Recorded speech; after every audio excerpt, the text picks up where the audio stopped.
Today I'm here to speak about the unseen aspects of us as human beings. Since we live most of our lives in the living world, where we see things and observe things with our open eyes. And on my journey, I explored that there is a vast, unlimited part of us that is unexplored and which is unseen. When I close my eyes, I'm able to see myself as a 5-year-old, a child playing in the dirt and mud, trying to find caterpillars that I know that will be transforming into a butterfly soon. And when I ask myself, when I grow, what will I transform into? Will I be able to fly like a butterfly as well? But the important thing to notice here is how, when I closed my eyes, I was able to travel and see a space from almost 30 years ago. Did I just time travel?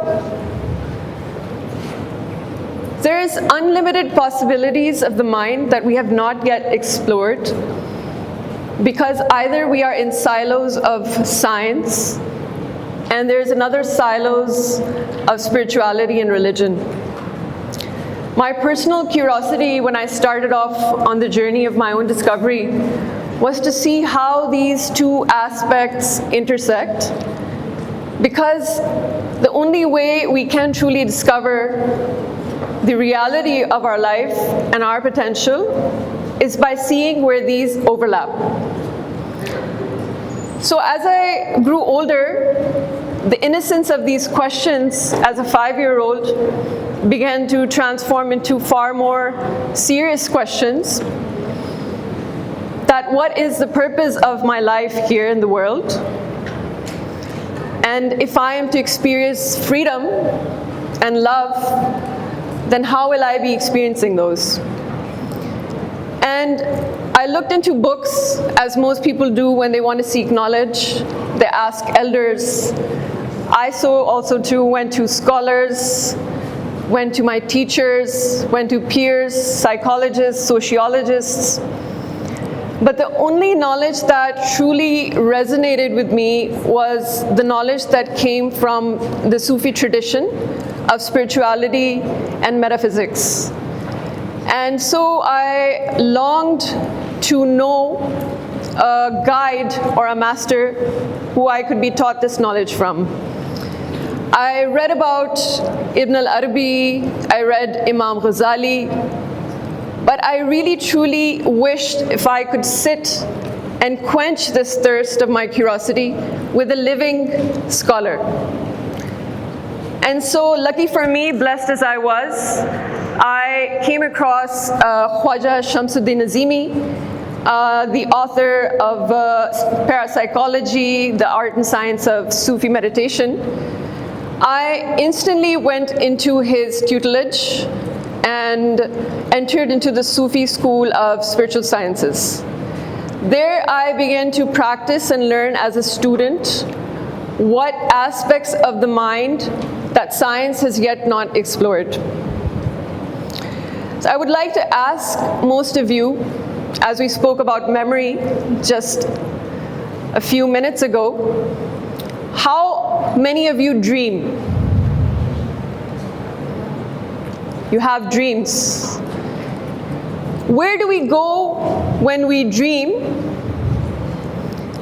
And if your body is lying on the bed, then which part of you is traveling all the way to London to have a meal with your friend, have a chat, or experiencing this fearful feeling of falling down a flight of stairs or a building and waking up with the same exact fragments of that entire experience, whether it's a taste, a smell, the joy, the fear?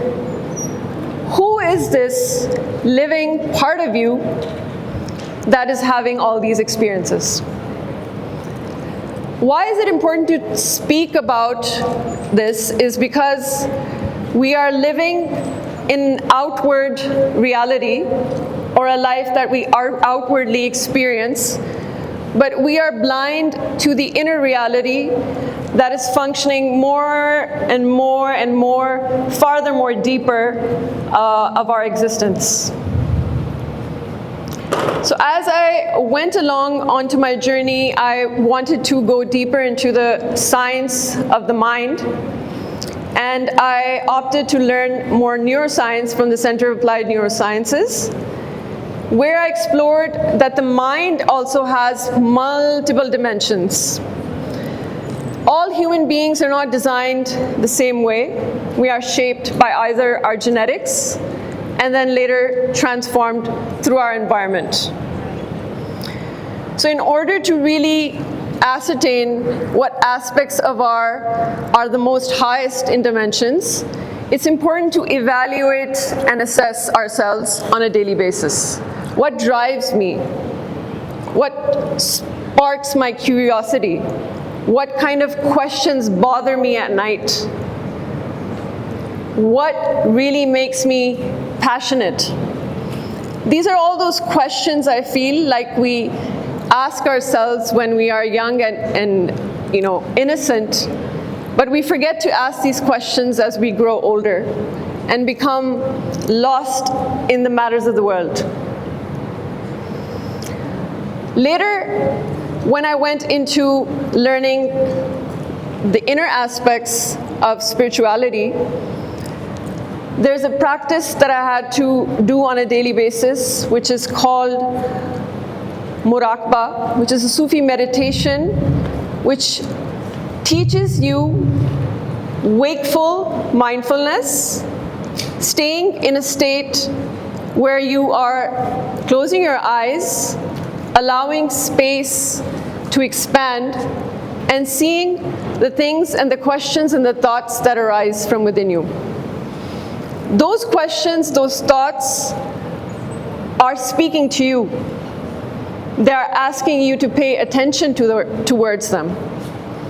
It is important to allow for space in our lives where we give that space more attention, because where our attention grows, those are the aspects that starts to grow. So I invite you all to notice this vast, unlimited space behind these two eyes, so you can see within yourselves a deeper reality that exists. When you begin to see and notice, you will find out what your true potential and true purpose in this life is. And from that, you gain freedom, a freedom to choose, so you don't have to go on to live life by the rules of others, but by the rules of your own heart and soul and your own mind, which governs you. You not only gain love and peace within yourself, but you find that through your purpose and through this freedom, you have begun to become valuable to the world around you. Thank you.